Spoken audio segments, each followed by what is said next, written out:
Hi guys, welcome back to section 1.3, another section in the web development course. We open our code from last week. We can see a few of the tags, the elements that we used, including the headers and the paragraphs and the anchors. This week we're going to look at some more tags. There's one I didn't show last time, which was for text, and it's called a span tag.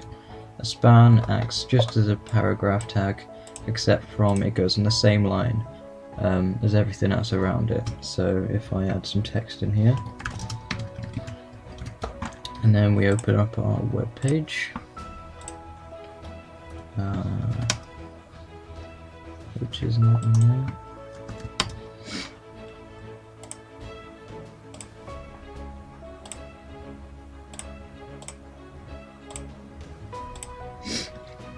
Here's our web page, and then you can see some text is on the same line as click me. If we go back into our code, some text is on the same line as click me, which is before it. If we put something after it, it will do the same. Should put a hashtag in that for now, and then click me again. It will appear on the same line as that. So yeah, that's the span tag from last week. Another one to do with text is an italics tag. Now this usually goes inside something else. So if I say, for instance, we wanted to make this sub in italics, we'd put an I tag around it like this, and that should make it italics. Here you can see sub is now in italics. Also there's the opposite, almost the opposite. The strong tag. We surround this in strong. Forgot to put the closing up there. And then cancel that. Go back to the website. If we refresh this, they should show up in strong. It's not showing it here, probably because of the font. But yeah, the strong tag does work. The BR tag is used for breaks. So as you can see here, everything is relatively close together. But if we wanted to make a break, so a little space between each one, we can put that in. So we put BR, same as pressing enter in a text editor, but it puts a little space between each element. There's an appropriate place to put that, probably here. BR right there. It's a self-closing tag, so if you want, it's good practice to probably put the self-closing mark in there. And then that's that. Similar to the BR, there's also a HR. So we could actually replace this if we wanted to with a HR, which is a horizontal rule. And it draws a line across the page, so we can use this to separate the different episodes today. We could do that, and then today's episode can go on this line. Another tag is the image tag. If you have Emmet installed, you can just type in img and then tab. Img stands for image. You can choose the source. Probably the easiest way to choose the source is to go to Pixabay or any image website that you want. Search for an image. I quite like this one.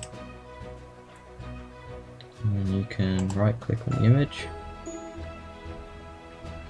copy image address, and then we can head back to our text editor. Now once we've got this address in our clipboard, we can paste it in here, and this is a link to the image. Let's get rid of the alt for now. Image is self-closing tag, so you can put the self-closing mark in there. If we refresh, we get an image on our page. So all we need is the name, and then the source, and then this is the source. Next tag is the audio tag. If you type in audio and press tab, we can get the audio tag if you have Emmet installed again.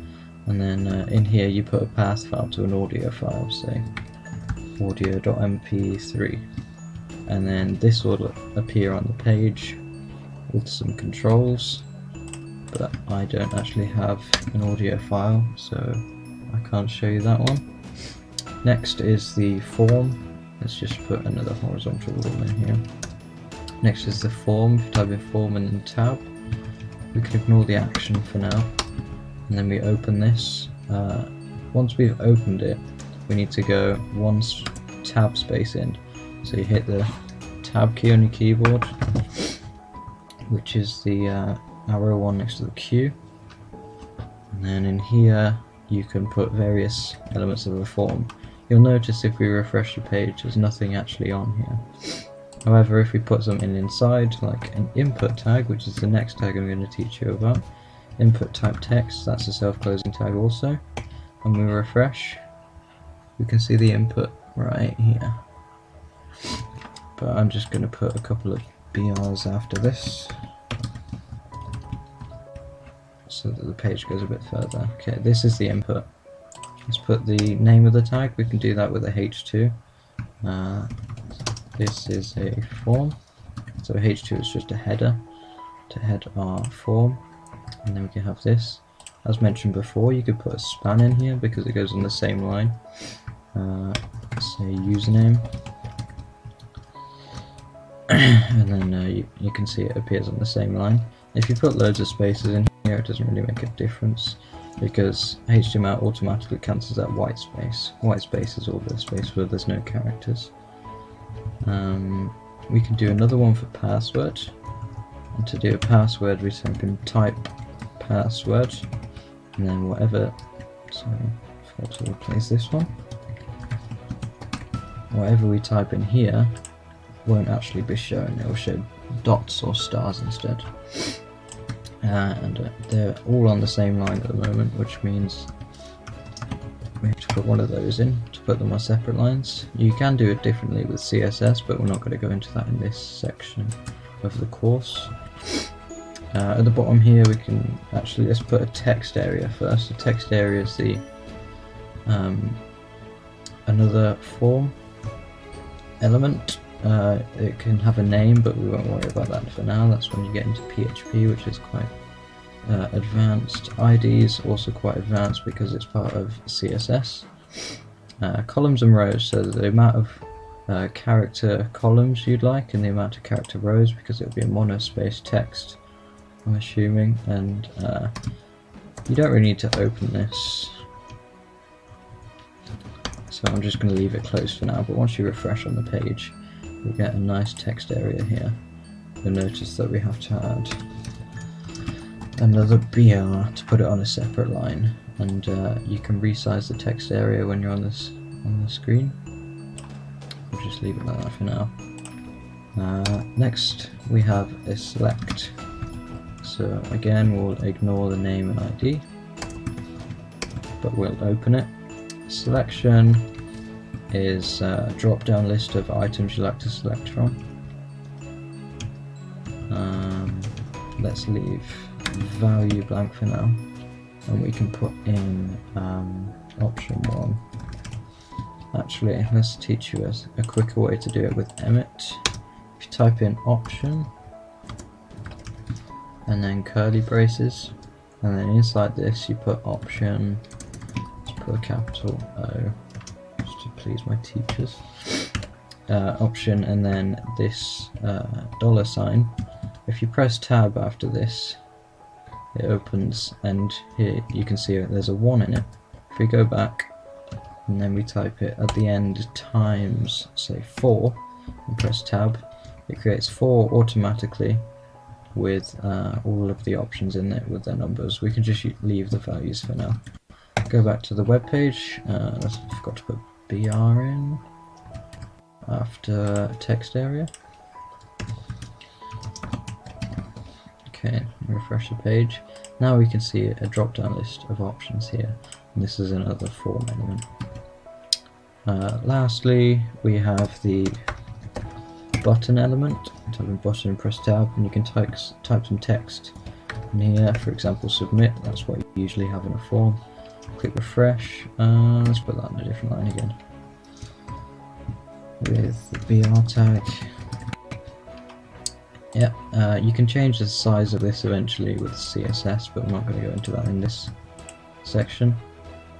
Yeah, this submit button you can press and it submits it to somewhere. It doesn't know where to submit it yet because we haven't put action in the form, and the action will either send it to another web page to decide what you want to do with it, or it can push it as there are two types of variables you can post it as, but that's not relevant for this level at the moment. But yeah, I think that's all of the elements so far. You can find more elements at W3 Schools. They have a brilliant website for tags, and there's just a massive list of almost all of the tags and elements you can find in HTML. And you can click on any one and it tells you a little bit more about it. It tells you whether it's self-closing, tells you how to use it, and yeah, I'll leave that in the description. Also, the code for this website will be in the description and on GitHub, or you can also go to my website where I'll be posting the courses, and also a link to the GitHub as mentioned in the last section. So thank you for watching.